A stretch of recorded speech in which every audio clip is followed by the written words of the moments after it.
কলিয়াবৰত কংগ্ৰেছত বৃহৎ যোগদান কাৰ্যসূচী। কলিয়াবৰ যুৱ কংগ্ৰেছৰ সভাপতি টিংকু কলিতাৰ নেতৃত্বত এই যোগদান কাৰ্যসূচী। এই যোগদান কাৰ্যসূচীত উপস্থিত থাকে জিলা যুৱ কংগ্ৰেছৰ সভাপতি আজাহাৰ আলী আহমেদ, নগাঁও জিলা কংগ্ৰেছ কমিটিৰ সভানেত্ৰী ৰুলুমণি বৰাৰ লগতে প্ৰদেশ কংগ্ৰেছ কমিটিৰ তৃতীয় সম্পাদক লক্ষ্মীনাথ কালিন্দী। এই সভাত বহুসংখ্যক লোকে কংগ্ৰেছত যোগদান কৰে। কংগ্ৰেছ দলৰ প্ৰাৰ্থী এই কলিয়াবৰ বিধানসভা সমষ্টিৰ পৰা আমি জয়যুক্ত কৰাব পাৰোঁ।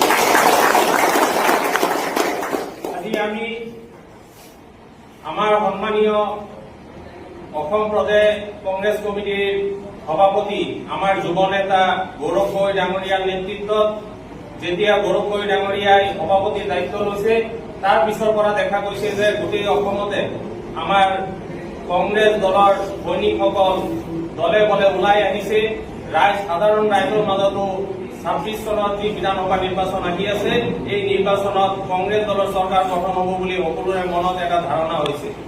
কিন্তু এই ধাৰণা আমি সঠিকভাৱে যদি আমি ২৬ত চৰকাৰ গঠন কৰিব লগা হয় তেতিয়াহ'লে আমি সকলোৱে একত্ৰিত হৈ আমি বুথে বুথে কাম কৰিব লাগিব, গাঁৱে গাঁৱে কাম কৰিব লাগিব, ৰাইজৰ মাজত আমি কংগ্ৰেছ দলটো লৈ যাব লাগিব। সেয়ে আপোনালোকক মই অনুৰোধ কৰিছো যে আগন্তুক দিনত আমি এই কলিয়াবৰ বিধানসভা সমষ্টি নগাঁও জিলাৰ পৰা আমি সাংসদ আমাৰ মাননীয় সভাপতি গৌৰৱ গগৈ ডাঙৰীয়াক আমি উপহাৰ হিচাপে যুৱ কংগ্ৰেছৰ সতীৰ্থসকলে আমি দিম বুলি আজি